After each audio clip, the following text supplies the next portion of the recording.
वट सावित्री व्रत में हमारे यहाँ यूपी के हर घर में यह पकवान जरूर से बनाया जाता है। तो आज मैं वही रेसिपी आपके साथ शेयर कर रही हूँ। पारंपरिक पकवान होता है ये और अपने अपने रीति रिवाज के हिसाब से इसे बनाते हैं। तो हमारे यहाँ हमारे गाँव में कुछ इस तरह से बनाया जाता है। वट सावित्री का व्रत कल किया है, कुछ लोगों ने आज भी किया है।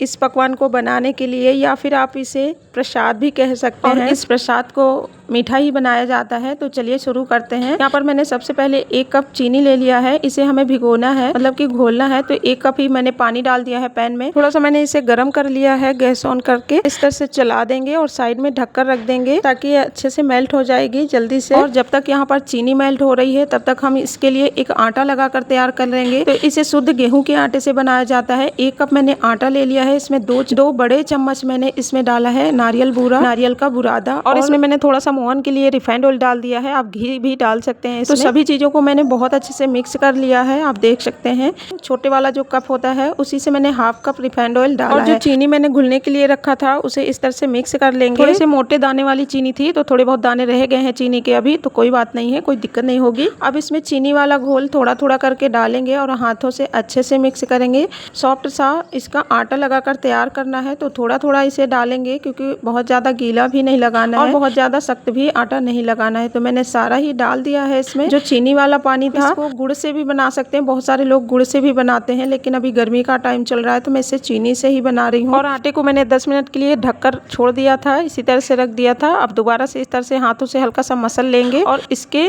छोटे छोटे से बॉल्स बनाना शुरू करेंगे। जैसे आप इस तरह से आटे को लगाएंगे तो आपको लगेगा कि ये चिपचिपा सा हो रहा है, लेकिन जैसे ही आप इसे सेट होने के लिए रखेंगे ना 5 से 10 मिनट के लिए, तो ये एकदम सख्त हो जाएगा। चिकना कर लेंगे। बहुत ज्यादा मसलना नहीं है, जैसे हम गूंथ के आटा लगाते हैं ना रोटी बनाने के लिए, इस तरह से हमें नहीं करना है। और मसल कर तैयार कर लेंगे। बहुत ज्यादा सख्त भी नहीं लगाना है, बहुत ज्यादा लूज भी नहीं रखना है, मीडियम रखेंगे आटे को। अब इस तरह की छोटी छोटी लोइयां तोड़ लीजिए या फिर आप अंदाजे से ही छोटे छोटे से बना सकते। तो हमारे यहाँ इसी तरह से बनाते हैं, गोल गोल सर्कल की तरह छोटे छोटे से बॉल्स बना लेते हैं। तो अभी मैं वही बना रही हूँ। अभी मैंने यहाँ पर खीर भी बनाया था पूजा के लिए, तो वही मैं बना रही हूँ। गैस पे रहे। खीर की रेसिपी मैं कल पोस्ट करूंगी, आपके साथ शेयर करूंगी। तो यहाँ पर मैंने काफी सारे बनाकर तैयार कर लिया है। और जो ये लंबे स्लाइस में आप देख रहे हैं, इन्हें बरही बोलते हैं गांव की भाषा में। आगे वीडियो में बताती चलूंगी कि इन्हें कैसे बनाते हैं। एक ही डो से कई तरह की चीजें इसमें बनाते हैं, तो सारी चीजें एक ही साथ बन जाती हैं क्योंकि अलग अलग डो लगाने की हमें जरूरत नहीं पड़ती है और इसी में कई सारी चीजें बनकर तैयार हो जाती है। तो हमारे यहाँ 2 से 3 तरीके ये चीजें बनाई जाती हैं। एक तो मीठी पूड़ी बनाते हैं और दूसरा ये बनाते हैं बरही। और इसे थोड़ा सा आटा लेके इस तरह से पाइप जैसा लंबा लंबा कर लेंगे, बीच से फोल्ड करके इस तरह से चोटी जैसे बना देते हैं।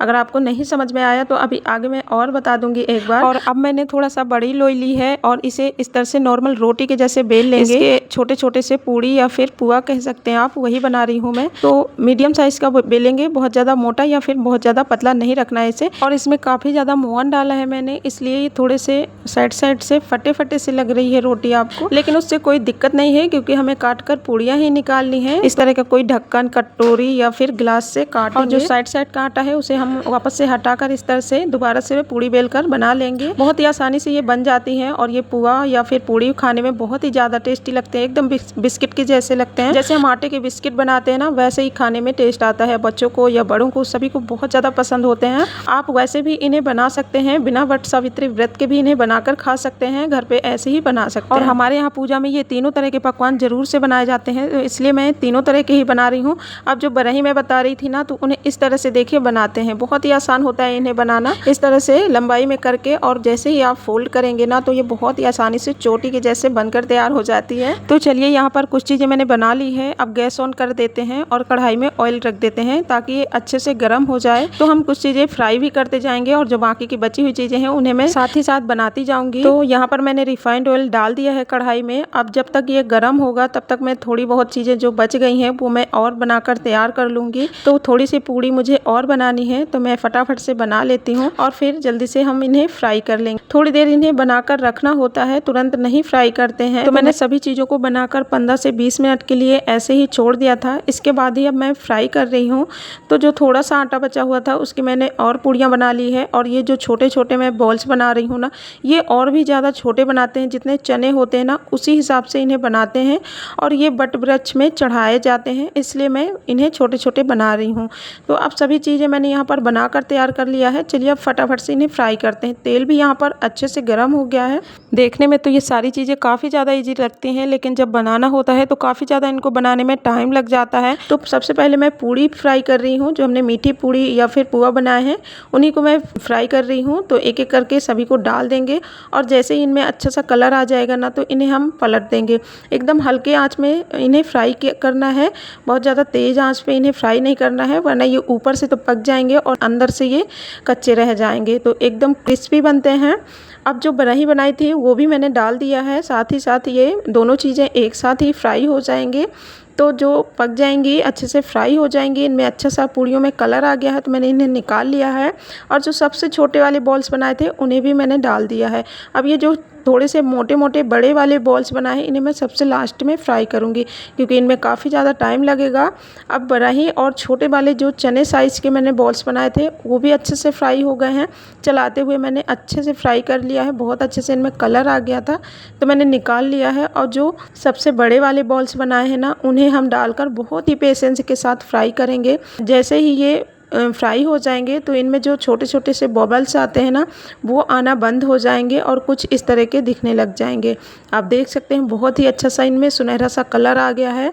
तो इन्हें भी मैं निकाल लूँगी फटाफट से बाहर। इन्हें सभी को हमें चलाते हुए ही फ्राई करना होता है, नहीं तो ये एक साइड से तो पक जाते हैं, दूसरी साइड से ये कच्चे रह जाते हैं। तो ऐसा बिल्कुल ना हो, इसलिए हमें कंटिन्यू इन्हें चलाना रहता है। और पूजा भी मेरी हो गई है, मैं पूजा भी करके आ गई हूँ घर पे। तब मैं रेसिपी शूट कर रही हूँ क्योंकि सुबह में बहुत जल्दबाजी होती है और रेसिपी शूट नहीं हो पाई थी। और यहाँ पर सभी चीज़ें, सारा प्रसाद बनकर तैयार हो गया है। बहुत ही ज़्यादा टेस्टी और अच्छा प्रसाद बनता है ये वाला। तो एक बार आप इस तरह से अगर बनाना चाहते हैं, आपके उसमें बनाया जाता है तो आप बनाकर ट्राई कर सकते हैं, या फिर ऐसे ही बच्चों के खाने के लिए या फिर घर में खाने के लिए आप बनाकर इसे एंजॉय कर सकते हैं। मैं मीठी पूड़ी और ये सर्कल वाले बॉल्स अक्सर बनाती रहती हूँ क्योंकि मेरे बच्चों को ये काफ़ी ज़्यादा पसंद है और अच्छे भी लगते हैं खाने में, एकदम बिस्किट की तरह। तो कैसी लगी ये पारंपरिक पकवान की रेसिपी जरूर से मुझे कमेंट करके बताइएगा।